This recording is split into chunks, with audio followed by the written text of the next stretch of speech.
दोस्तों नमस्कार, मैं मनोज कुमार शर्मा एक बार फिर आपके बीच में। दोस्तों वजह कुछ खास है क्योंकि आज कुछ भक्तों का भ्रम टूटने लगा है। आंखों से शायद वो जाला गायब होने लगा है जिस जाले को लेकर वो जी रहे थे, क्योंकि सबको लगता था कि वो महान हैं, अहंकार हैं, ईश्वर से परे हैं। और ऐसा ही जब अहंकार टूटता है और जब बेआवाज लाठी पड़ती है ऊपर वाले की, तो अच्छे अच्छे लोगों की आंखें खुल जाती हैं। लोग सोचने पर मजबूर हो जाते हैं, क्या लाए थे, क्या लेकर जाएंगे, क्या कमाया और किसके लिए कमाया। कुछ ऐसे ही बोल अनुपम खेर के कुछ दिनों पहले ट्विटर पर उन्होंने डाले थे। क्या थे बोल, वो सुनवाना चाहूंगा और उसके बाद आगे की स्टोरी शुरू करूंगा आपके बीच। तो वो बोल सुन लीजिए, कितने निराशाजनक है बोल। और बोलते बोलते ये बोलते, मेरा काम आपको निराश करना नहीं है, बस मेरा ये कहना है कि अमृत मंथन होगा, जहर तो चला जाएगा, अमृत आएगा, लेकिन हम फिर भगवान बन जाएंगे। और उस भगवान को उन्होंने इशारों इशारों में गाली दी हैं, जिस भगवान के कभी वो बड़े समर्थक हुआ करते थे। सुनिए उनकी ये आवाज। कैसे हैं? आपने गौर किया कि सडनली जिंदगी में किसी चीज की कोई अहमियत ही नहीं रही, इंपॉर्टेंस ही नहीं है।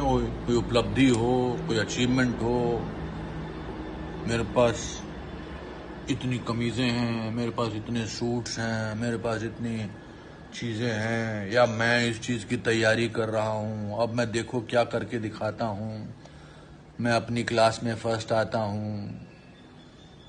ये सब बेमानी से लगने लगा है। मेरे पास गाड़ी है, बंगला है, तुम्हारे पास क्या है? मेरे पास तो माँ भी नहीं है, माँ भी भाई के घर पे बैठी हुई है। So everything is become so unimportant. हम तुच्छ मात्र हो गए, तुच्छ मात्र समझते ना, जीरो।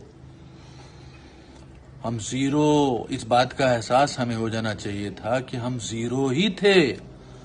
हमारा दिमाग खराब हो गया था, हम अहंकार की चरम सीमा तक पहुंच गए थे।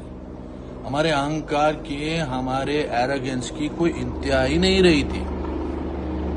हम अपने आप को खुदा, भगवान, गॉड समझने लगे थे। हमने मुहावरा ही बना लिया था, इज गॉड, इज गॉड। हट, आ गए सब औकात पे, जमीन पर मोहताज हो गए सब, डरे डरे से इधर अपने घर में डरे डरे से घूम रहे हैं इधर उधर। एक बिना बात की एक ऐसी हंसी जो आंख तक पहुंचती नहीं। मेरा मतलब आपको डिमोरलाइज करने का नहीं है, मेरा मतलब है कि ये, मैंने पहले भी कहा था, ये अमृत मंथन है। इसमें जहर भी निकलेगा और अमृत भी निकलेगा। पर जब अमृत निकलेगा और जहर चला जाएगा, तो फिर उसके बाद हम अपने आप को दोबारा भगवान, खुदा, गॉड ना समझने की कोशिश करें। हम अपने प्लेनेट के आसपास के लोगों की कद्र करें, उनकी इज्जत करें, है ना। अनुपम खेर का ये अंदाज आपने सुन लिया होगा दोस्तों। अब आप सोच रहे होंगे कि अनुपम खेर ने ऐसा क्या कर दिया कि वो आज अचानक मेरे वीडियो ब्लॉग के मतलब सब्जेक्ट में आ गए। सब्जेक्ट ही कुछ ऐसा है दोस्तों, जहां एक तरफ सरकार जो है पॉजिटिविटी का बयान दे रही है, पॉजिटिविटी का ज्ञान झाड़ रही है। मैं कहता हूं एक बार शमशान घाट में चले जाओ, अगर तुम्हारे बक्कल ना उधार दिए पॉजिटिविटी का बयान देने वालों का, तो मेरा नाम बदल दीजिएगा। पॉजिटिविटी का ज्ञान देना बहुत आसान है, ठीक उस तरह से जिस तरह से गोपियों के बीच उद्धव कृष्ण जी के जाने के बाद योग सिखाने पहुंच गए थे। खैर, उन काव्यों की यहां पर जिक्र जो है इसलिए भी जरूरी है कि शायद कुछ मूर्खों को समझ में आए कि देश किस स्थिति में गिर रहा है। बात कर रहे थे अनुपम खेर की। अनुपम खेर ने मोदी सरकार की तीखी आलोचना की है। एनडीटीवी के एक इंटरव्यू में संकेत को दिए, उसमें उन्होंने बड़ा क्लियर किया। उन्होंने कहा, इमेज बनाने से ज्यादा जरूरी लोगों की जान बचाना है। अनुपम खेर ने मोदी सरकार की आलोचना की। ये वही नरेंद्र मोदी हैं जो कभी कहा करते थे कि ये तो चलता रहेगा, आता रहेगा, जाता रहेगा, लेकिन आएगा तो मोदी ही। और इसको लेकर के सोशल मीडिया पर इनको बहुत क्रिटिसाइज किया गया था और ट्रोल हुए थे। You know, I get what you're saying, Mr. Kher, but that is an individual's attempt to get back up and get going, and that is going to happen. This resilience exists in people. But Mr. Kher, how distressing do you think it is to see pictures of people crying outside hospitals, being denied entry, floating corpses in holy rivers, struggling patients? You think the efforts of government should have been more in providing relief right now than managing their own image and perception? No, I think the criticism is valid in lots of cases, and I think it's important for the government to sort of rise to the occasion and do things what the people what they are chosen by the people of this country. I think it's only an inhuman person will not get affected by the bodies floating, but for another political party to use it for their gain, I think is also not right. I think we should, as people, as I said to you, get angry. And it is important to hold governments responsible for what has happened.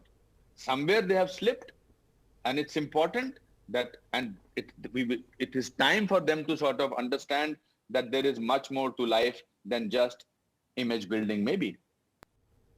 I think that's an important message. Let's hope that governments are listening, particularly the central government. They share a majority of this blame simply because, provisions of the Disaster Management Act are in place.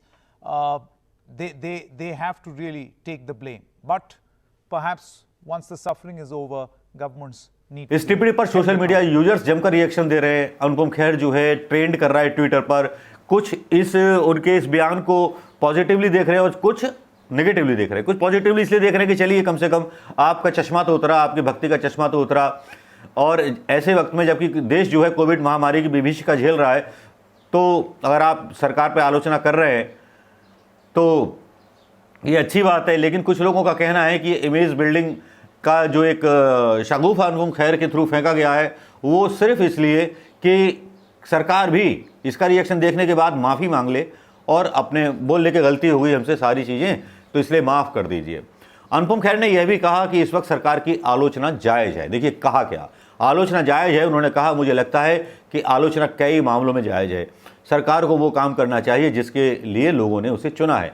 मुझे लगता है कि तैरते हुए शवों से कोई निर्दयी इंसान ही प्रभावित नहीं हुआ होगा, लेकिन दूसरी राजनीतिक पार्टियां जो इसे अपने लाभ के लिए इस्तेमाल कर रही हैं वो भी ठीक नहीं है। साथ में उन्होंने इसको कोट कर दिया। चलिए कम से कम हम कह सकते हैं कि एक फिर उन्होंने दावा किया कि उनकी ऑर्गेनाइजेशन मतलब जो है अनुपम खेर फाउंडेशन जो है मदद कर रही है। अभी तक अनुपम खेर फाउंडेशन कहीं दिखाई नहीं दे रही थी। अब शक है इसमें, मैं कह नहीं रहा कहीं अनुपम खेर का जो फाउंडेशन है वो ये दावा कर रहे हैं कि उनके लोगों ने अमेरिका से मदद भेजी है, कंसंट्रेटर ऑक्सीजन कंसंट्रेटर भेजे हैं, मशीनें भेजी हैं, वेंटिलेटर्स भेजे हैं। लेकिन मैं पूछना चाहूँगा, एक सवाल बुनियादी है, बुरा मत मानिएगा अनुपम खेर जी, कि अगर आपका फाउंडेशन भेज रहा है तो फिर अमेरिका जो मदद भेज रहा है वो कौन से फाउंडेशन के जरिए बांटी जा रही है प्रधानमंत्री मोदी के द्वारा? इसका जरा सा खुलासा होना चाहिए। खुलासा बहुत ज़रूरी है। और आप अपनी फाउंडेशन का भी हिसाब किताब दें कि किन मित्रों ने आपको सहायता दी। अगर ये खुलासा कर देंगे तो ज़्यादा अच्छा होगा, वरना ये लगेगा कि आप केवल इमेज बिल्डिंग का काम कर रहे हैं, सरकार का एक तरफ से बुराई करके सरकार को क्लीन चिट देने का काम कर रहे हैं। दोस्तों, आज कल परसों हमें अब तक गंगा में कुछ शव मिलने की खबरें आ रही थीं, बक्सर में आ रही थीं, उन्नाव में आ रही थीं, और जगह की आ रही थी, लेकिन अब नर्मदा में भी शवों के मिलने का सिलसिला शुरू हो गया है। एक तरफ जहां भारतीय जनता पार्टी के समर्थक तेजस्वी सूर्या जैसे लोग इजराइल और फ़लस्तीन के मामले में बीच में पढ़ करके आई एम विद इजराइल का जैसे का नारा लगाते हैं, तब मेरे दिमाग में एक सवाल आता है कि तेजस्वी सूर्या जो हिंदुत्व का प्रतीक हैं, प्रधानमंत्री मोदी जी और आप जैसे युवा लोग, जहां एक तरफ आपको माफ़ी मांगनी पड़ती है हैदराबाद में अपने ही एक कारनामे के लिए, क्या उन हिंदुओं को सम्मान नहीं था दाह संस्कार का कि जिन हिंदुओं की लाशें आज गंगा में और नदी में तैर रही हैं? क्या उनके साथ खड़े हुए नजर आए? क्या आपका एक भी ट्वीट नजर आया, I stand with the dead bodies of Indians? शायद नहीं, जरूरी भी नहीं समझा होगा। जरूरी क्यों होगा? आखिर वो आपके लगते कौन है? केवल मात्र वोटर ही तो हैं, और वोटरों का तो काम ही है कि वोट देने के बाद बस लाश में तब्दील हो जाना। दूसरी एक दर्दनाक खबर, उसका भी जिक्र मैं यहाँ कर देना यहाँ पर जरूर चाहूँगा, भक्तों से जुड़ी हुई है, क्योंकि अगर भक्तों की मौत हो जाए, ऐसे भक्त की मौत जिसको प्रधानमंत्री मोदी जी खुद फॉलो करते हों, जी हाँ मैं बात कर रहा हूँ, शायद खबर पुरानी हो गई होगी, शायद आपने देख भी ली होगी। अगर नहीं देखी है और खबर आपके लिए नहीं है तो बहुत अच्छी बात है, मेरे चैनल के थ्रू और यूट्यूब चैनल के थ्रू आपको सुनने को मिल रही है। RSS वर्कर एक था दीवाना प्रधानमंत्री मोदी जी का, इतना दीवाना नाम था उसका, अमित जायसवाल जैन। इतना दीवाना था कि प्रधानमंत्री मोदी और योगी के खिलाफ वो कुछ भी सुनने से पहले मरना पसंद करता था, लड़ जाता था, गालियां बकता था, सोशल मीडिया पर एक्टिव था। उसकी गाड़ी के पिछले शीशे पर मोदी जी का बड़ा सा एक बैनर था और उसने श्री राम जन्मभूमि तीर्थ क्षेत्र का एक बोर्ड लगाया था अयोध्या में जाकर के दिसंबर 2020 में। उसको कोरोना हुआ, उसकी मां को कोरोना हुआ, 42 साल की उसकी अवस्था थी। 10 दिन पहले उसने टेस्ट कराया था, पॉजिटिव आया कोरोना। जायसवाल की फैमिली बताती है कि वो प्रोक्लेम्ड मोदी भक्त था, कहता था कि मैं मोदी भक्त हूं। उसके व्हाट्सएप पर फोटो आते थे पीएम के, पीएम उनको फॉलो करते थे और वो उनको फॉलो करते थे। और जब उन पर आफत आई तब वाकई में एक दर्दनाक किस्सा सामने आया। किस्सा है आगरा के जायसवाल का, अमित जायसवाल का, जो अंधा सपोर्टर था। कोरोना हुआ, वेंटिलेटर नहीं मिला, ऑक्सीजन नहीं मिला, नफरत की हालांकि शिकार अमित जायसवाल भी थे। वो सोचते थे कि हम हिंदू धर्म ग्रेट है। उन्होंने ट्वीट भी किए थे कुछ कश्मीर के बारे में, ये मैं यहाँ डाल रहा हूँ, और सबके बारे में। तो अमित जायसवाल की बहन ने उनके ट्विटर हैंडल से एक ट्वीट किया प्रधानमंत्री मोदी जी के लिए, गुहार लगाई, मिस्टर माई सेल्फ सोनू अलग, my mister Amit Jaiswal sister, this is to inform that we are facing issues regarding arrangement of remdesivir and treatment. He is admitted in Nayati Hospital, Mathura. We are need your help.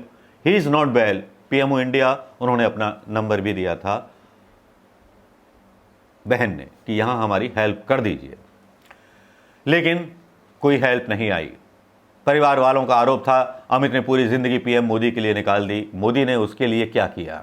ऐसे PM साहब की हमें क्या ज़रूरत? हमने poster भी फाड़ दिया जो कार के पीछे लगा हुआ था. और क्या क्या आक्रोश था, उनका आक्रोश मैं यहाँ डालना चाहूँगा दोस्तों. आरएसएस से रिलेटेड था और पीएम मोदी जी से ट्वीट पर रिलेटेड था. और 28 जो फॉलोअर्स जो थे, जिनको 28 मेंबर जो थे जिनको पीएम मोदी जी फॉलो करते हैं, उसमें अमित जायसवाल जैन एक पर्सन था.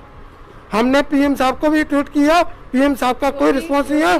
मैंने पीएम साहब को भी फोन मगर कहीं से हमें कोई हेल्प नहीं मिली. कोई हेल्प नहीं मिली हमें. हम कहते रहे, मैंने ट्वीट डाला कि मैं उसकी सिस्टर हूँ, हमें रेमडेसिविर की ज़रूरत है, हमें हॉस्पिटल से हेल्प की ज़रूरत है, हमें कुछ अपडेट्स नहीं मिल रही, बट किसी ने हमें कुछ हेल्प नहीं की. Amit's WhatsApp display image is still a picture of Prime Minister Modi. Amit Jaiswal Jain ने पूरी अपनी जिंदगी पीएम मोदी जी के लिए निकाल दी. एक एक चीज उनके लिए फॉलो किया.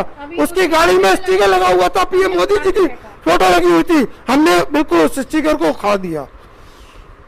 ऐसे पीएम साहब की हमें क्या जरूरत है जो हेल्प नहीं कर रहे हमारी? ठीक है, हम समझ रहे हैं हाहाकार की दुनिया है, बहुत महामारी हो रही है, हर घर में परेशानी है, लेकिन वो फर्स्ट पर्सन है, कंट्री के फर्स्ट पर्सन है. मेरी उनसे हाथ जोड़ के पर्सनली रिक्वेस्ट है, अगर ये चीज मेरी बात जाती है, मैम ये किसी और के संग नहीं होना चाहिए. हमने अपना भाई और माँ खो दी, कोई और ना खो. दलित परिवार के लिए सोचिए जिसके पास पैसा नहीं है. आप हॉस्पिटल के लिए कुछ करिए, एक्शन लीजिए. मेरी पर्सनली आपसे रिक्वेस्ट है, सीएम योगी जी, पीएम मोदी जी, आपसे मेरी रिक्वेस्ट है, be in action. You are the first person of state, you are the first person of country. I am just begging you, come on, this is your duty.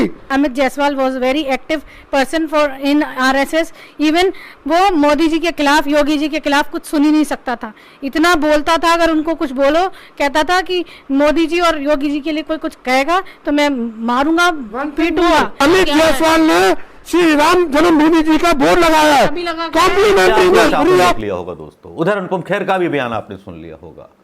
अब बताइए, एक मोदी भक्त की तो आंख खुल रही है और दूसरा मोदी भक्त मारा जाता है बिना इलाज के अभाव में, जिसे मोदी जी फॉलो करते थे. उसके पास तेजस्वी सूर्या भी नहीं पहुंचता, कोई विश्व हिंदू युवा परिषद का सदस्य भी नहीं पहुंचता, योगी जी की हिंदू युवा वाहिनी का कोई एक मेंबर या पदाधिकारी भी नहीं पहुंचता. पीएमओ की बात दूर है, विधायक मारे जा रहे हैं भारतीय जनता पार्टी के. लाशों को जैसे गंगा माँ उगल दे रही है, बर्दाश्त नहीं कर पा रही. मानवीयता के विरुद्ध ये किया गया एक ऐसा अपराध है जो अमानवीयता की सारी हदों को पार किया, अमानवीयता की सारी हदों को पार कर गया है और क्रूरता की हद को पार कर गया है. लेकिन पता नहीं देश के लोगों का जैसे खून पानी हो गया है।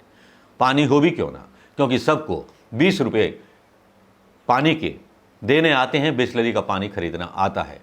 हमारी आत्मा उसी दिन मर गई थी जिस दिन हमने फ्री प्याऊ लगानी छोड़ दी। हमारी आत्मा उसी दिन मर गई थी जब हमने पानी बेचना शुरू कर दिया। हमारी आत्मा उस दिन मर गई थी जिस दिन हमने खाली बिस्लरी की बोतलों में गंदा पानी, उल्टा सीधा पानी भरकर बेचना शुरू किया था। इन ऑल कह सकता हूं हमारी आत्मा उस दिन मर गई थी जिस दिन हमने अपना वोट बेचना स्वीकार कर लिया था। अब फैसला आपको करना है दोस्तों कि इस वीडियो को कितना शेयर करेंगे, कितना नहीं। नमस्कार, जय हिंद दोस्तों।